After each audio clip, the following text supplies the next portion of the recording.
In the early 1800s, the bustling streets of Hammersmith in West London were a far cry from the modern, vibrant district we know today. The area was a quieter, more rural part of London, with small houses, open fields, and narrow, cobbled streets. It was here, amid the stillness of night, that one of the most terrifying ghost stories in London's history began to unfold. It all started in 1803, when residents of Hammersmith began whispering about a strange figure that had been seen roaming the streets after dark. Described as a tall, gaunt figure, draped in what appeared to be a white shroud, the ghost seemed to move silently through the streets, its footsteps barely audible against the cobblestones.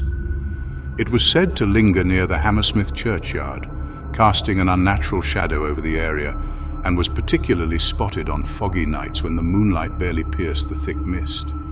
Initially, these sightings were dismissed as mere superstition. After all, many had heard ghost stories before. But as more and more accounts flooded in, detailing strange encounters with the apparition, the ghost of Hammersmith began to take on a life of its own in the local imagination. The figure was never seen clearly enough to be identified, but those who encountered it reported an overwhelming sense of dread, an almost suffocating feeling that something malevolent was lurking in the shadows. The ghost wasn't just a presence. It was something that seemed to watch, to wait, and to haunt. Among the people gripped by fear was Francis Smith, a young man living in the area. Smith was a well-respected member of the community, but like many others, he had heard the chilling tales of the ghost that seemed to haunt the streets after dark. The stories filled his mind with dread, and soon he could think of little else. The more he heard about the ghost's movements and its sinister presence, the more convinced he became that something had to be done to stop it. Whether it was a restless spirit, an evil presence, or something worse, he felt that it was his duty to rid Hammersmith of its haunting spectre. On the evening of December 3rd, 1803, Smith made up his mind. Armed with a loaded gun, he set out to face the apparition. The streets were shrouded in fog, the air thick and still. Smith's heart raced as he navigated the ghostly lanes, the churchyard looming ahead like a foreboding silhouette. It wasn't long before he saw it, a figure in white near the churchyard gate. His blood ran cold. In a moment of terror-fueled confusion, Smith mistook the figure for the ghost. Its slow, deliberate movements heightened his fear, and in that instant his terror overtook him. He raised his gun and fired. The figure crumpled to the ground, but it was no ghost. It was Thomas Millwood, an innocent man dressed in white, returning home from a local event. The shot shattered the night, leaving Smith frozen in shock as the reality of his mistake washed over him. He had killed not a spectre, but a living man. The news of Millwood's death spread quickly through the town. The entire community was thrown into disarray, not only because of the tragic loss of an innocent life, but also because of the circumstances surrounding the shooting. People began to ask how it was possible that Smith had mistaken a living person for a ghost. Had fear, fueled by the rumors and stories of the haunting, caused him to lose all sense of reason? Or had something more sinister been at play? A force that had been manipulating the minds of the residents, bending their perception of reality until they saw ghosts where there were none. The case went to trial, and during the proceedings, the people of Hammersmith were forced to confront a horrifying question. Had the ghost of Hammersmith actually been real, or had it all been a manifestation of collective fear? The trial was highly publicized, and the local press fanned the flames of speculation. Some believed that the ghost had disappeared after Millwood's death, as if vanishing with the tragic event. Others insisted that the spirit had never truly existed in the first place, that the ghost had been nothing more than the product of imagination and paranoia. Despite the debates, the tragic death of Thomas Millwood haunted the town of Hammersmith for years to come. In the wake of the shooting, the ghost of Hammersmith was never seen again. Some said it had been exorcised by the death of Millwood, its connection to the town severed by the tragedy. Others whispered that the ghost had never been real, and that it was the fear of the community that had created the haunting in the first place. Whether the Hammersmith ghost was a true supernatural presence or simply the result of mass hysteria, the tragedy of Thomas Millwood's death left an indelible mark on the neighborhood. To this day, some still claim to have seen the figure of a tall, white-clad ghost wandering near the churchyard. but no one knows for certain if it is truly the spirit of Hammersmith or a shadow of the past, forever tied to a tragic mistake. And for those who walk the fog-covered streets of Hammersmith at night, the ghost of the past may still linger watching, waiting in the shadows. People recount certain stories because they have heard them 100 times. Myths and urban legends are whispers that have been passed down through the years until no one can recall whence they originated. The other stories come next, the ones that people share only when they trust you, the ones that aren't shared for pleasure since they are more than just stories. They are experiences. They also don't wane over time. One of those tales is this one. They were supposed to leave earlier, but it was late. There was no lighting or headlights in either way, just the unending darkness encroaching from every side as the road wound through the dense Connecticut woods, deserted save for them. Even though the pair had traveled this route many times before, something felt different tonight, not precisely incorrect. Simply put, off. Then she appeared out of nowhere. In the center of the road was a woman. No time for contemplation, no time to respond. Before he managed to bring the car back under control, the driver swerved, causing the tires to skid on the thin covering of ice and the vehicle to fishtail. He slapped the brakes and turned, his heart racing, expecting to see her standing there, glowing redly from the taillights. However, nothing was present. The snow was new and there were no footprints. Behind them was nothing but the road, silent and deserted. They were silent for a long time, lost in the fear. The turn signal's steady ticking was the only sound audible. Then finally, the woman in the passenger seat whispered, "We have to go back." It was insane, but what else could they do? If they had hit her, if she was lying somewhere just off the road, injured, they had to check. They turned the car around slowly and crept back towards the location where they had first seen her. Only snow and asphalt were caught when high beams sliced through the shadows and trees. Nothing. Hesitantly, the driver pulled over. Even the sound of their own breathing was muffled by the dense silence that suddenly pressed on the windows. Uncomfortably, the woman in the passenger seat moved. "There's a problem," she whispered. With a hand through his hair, the driver let out a breath. He rejected the idea of ghosts. Still, he couldn't quite put his finger on why this felt wrong. Then they heard it as though the world itself was holding its breath, a whisper, not from inside the car, not from the woods, from the back seat. They didn't look, they didn't think, they just drove. Neither of them was able to explain what had transpired by the time they arrived in town. It was vague at the edges, vanishing the instant they attempted to concentrate on it, like a terrible dream. However, the fear, the sense that they weren't alone in that vehicle, that remained. When they reluctantly shared their experience with a few locals the following day, they were not received with laughter or skepticism. They received silent nods instead, shrewd looks, and lastly, the words that chilled them to the bone. "You saw her, didn't you?" At that point, they became aware of Sarah Bishop, a hermit who only went into town to go to church, a woman in the early 19th century who lived alone in a cave outside of town, always wearing white. She was a witch, according to some. Others claim that she was simply unique and that people were afraid of things they didn't comprehend. In any case, tragedy marked the conclusion of her story. Sarah Bishop's death is the subject of numerous more disturbing speculations. According to some, she just died in her cave. Her body was found years after she had died, forgotten by the society she had avoided.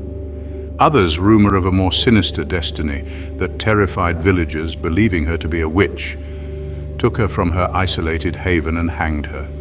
Some even think that her last desperate moments were lost under the murky waters of a local lake when she drowned while escaping persecution. Others assert that she never really passed away, and that she made a deal with an entity that is incomprehensible to humans, only to be doomed to live on the streets forever. Whatever the facts, one thing is for sure, her death wasn't the end of her narrative. Some claim that she continues to travel those routes, showing up to drivers in the middle of the night, still searching for her way home, a forlorn soul. And occasionally, just occasionally, she gets inside the automobile. Some ghost stories fade with time, but others, like the entity, linger in the minds of those who hear them. This tale isn't just another haunted house story, it's darker and more disturbing, one of the most chilling paranormal cases ever recorded. Unlike most supernatural tales, this one comes with eyewitnesses, investigators, and photographic evidence. But was it truly a haunting, or was something else at play? This is the unsettling case of Doris Bither, whose horrifying experiences inspired the 1982 horror film, The Entity. Doris Bither was born in 1940 into a world that offered her little stability. Growing up in a tumultuous environment, she faced abuse and trauma that left deep emotional scars. Her adolescence was punctuated by rebellion and searching for escape, leading her into a life marked by instability. By her early 30s, Doris was living as a single mother of 4 in Culver City, California. The weight of her past, compounded by struggles with substance abuse, made her daily life a constant battle. Her children were her anchors, yet they also added to the overwhelming demands she faced. As a mother, Doris was fiercely protective, but the challenges of raising 4 children on her own often left her exhausted and emotionally drained. The family moved frequently, each relocation a fresh attempt to find peace and stability. In 1974, Doris moved with her children into a small, rundown home on Braddock Drive in Culver City. The neighborhood was unremarkable, a mix of modest homes and quiet streets, yet the house itself seemed to hold secrets of its own.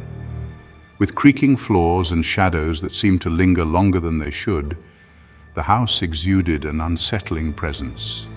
Neighbors whispered about the house's past, hinting at previous occupants who had left under mysterious circumstances. Almost immediately, the family began to experience strange occurrences. A heaviness filled the air, an oppressive presence that made even the simplest tasks feel laborious. Initially, it was subtle. Lights flickered without cause, and objects seemed to shift slightly from where they were placed. However, the unease quickly escalated. Doris claimed she was tormented by an unseen force, not just a ghostly presence, but something far more sinister. She reported physical attacks, including being thrown, scratched, and even sexually assaulted by 3 entities. These attacks left her with bruises and scratches, visible evidence of her terrifying experiences. Awaking in the night, she felt paralyzed, an intense pressure weighing upon her, rendering her unable to move or cry out for help. Her children, too, were not spared. They reported seeing shadows darting across the walls and feeling cold spots that sent shivers down their spines. Objects flew across rooms, and doors slammed shut with no apparent cause. The family lived in constant fear, each day bringing new horrors. Desperate for answers and relief, Doris reached out to paranormal researchers. Her case caught the attention of Dr. Barry Taff and Kerry Gaynor from UCLA, known for their investigations into supernatural phenomena. Initially skeptical, the investigators visited her home prepared to debunk the claims. However, what they encountered defied explanation. During their visits, strange lights appeared, moving erratically, and shadows darted across rooms without clear sources. Doris seemed to be the epicenter of the activity. When she was distressed, the phenomena intensified. The investigators recorded temperature drops and electromagnetic anomalies, further supporting the claims of paranormal activity. A particularly shocking event occurred during a photography session in Doris's dimly lit bedroom. As she stood surrounded by investigators, a glowing, greenish mist formed. It twisted and swirled, eventually taking the shape of a large male torso before vanishing. The investigators snapped photographs, but when developed, only the swirling mist remained. This evidence, though inconclusive, added a layer of credibility to Doris's claims, capturing the attention of the paranormal community and media alike. Doris's children corroborated her experiences, recounting objects flying across rooms and feeling unseen hands push them.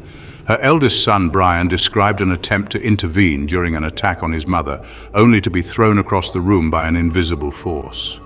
These testimonies added weight to Doris's claims, painting a picture of a family under siege by forces beyond their understanding. Neighbors were drawn into the mystery, some claiming to have seen strange lights emanating from the house late at night, while others dismissed the events as mere hysteria. A local historian speculated that the land itself might have been cursed, recounting tales of past tragedies that had occurred in the area. As the investigations continued, Doris's story caught the attention of the media. News reports depicted her as a victim of a terrifying haunting, and interest in her case grew. But with increased attention came scrutiny. Skeptics pointed to her troubled past, suggesting that her experiences could be attributed to psychological issues rather than supernatural phenomena. However, those who witnessed the events firsthand remained convinced of the reality of Doris's torment. One night, during a particularly intense investigation, the team set up equipment in Doris's bedroom. As they prepared for a night of monitoring, tension filled the air. Suddenly, the atmosphere shifted. A palpable heaviness descended upon the room. Doris, feeling overwhelmed, began to tremble. The investigators noticed fluctuations in the electromagnetic field readings, and the temperature dropped dramatically. As the night progressed, Doris experienced a violent episode. Screams echoed through the house as she claimed to be attacked by the unseen entities. The investigators rushed to her side, recording the event. They witnessed her being thrown from her bed, her body contorted as if held by invisible hands. The room was filled with chaotic energy, and the team struggled to maintain their composure amidst the terrifying scene. In the aftermath, Doris was left shaken, but her resolve to seek help only strengthened. The investigators, now fully convinced of the paranormal activity, advised her to seek spiritual guidance. They believed that the entities were not just random spirits, they were tied to Doris's emotional turmoil and past trauma. Doris consulted with various spiritual practitioners, including mediums and psychics, in hopes of finding peace. Some claimed that the entities were manifestations of her pain and suffering, while others suggested performing cleansing rituals to drive away the negative energy. However, the relief was temporary. The disturbances would subside for a time, only to return with renewed intensity. Over the next few months, Doris's life continued to be plagued by the entities. Friends and family who visited reported feeling an oppressive atmosphere, and some even experienced supernatural phenomena themselves. Each new witness added to the growing legend of the entity, further entrenching the story in local lore. As the years passed, Doris's experiences faded from the spotlight, but the legend of the entity persisted. In 1982, her harrowing story was adapted into a film titled The Entity, which brought the chilling events to a wider audience. While the film dramatized the events for entertainment, it reignited interest in the real-life case of Doris Bither. Doris eventually moved from Culver City, seeking a fresh start away from the haunting memories. However, the impact of her experiences lingered long after she left. She struggled with the trauma of her past and the residual effects of her encounters with the unknown. Despite the skepticism surrounding her claims, Doris's story remains one of the most documented and disturbing paranormal cases in history. Her case raises profound questions about the nature of hauntings and the relationship between trauma and the supernatural. Was she truly haunted by malevolent entities, or were her experiences a manifestation of her inner turmoil? The true answer may forever remain elusive. Thanks for watching. Good nightmares and stay scared.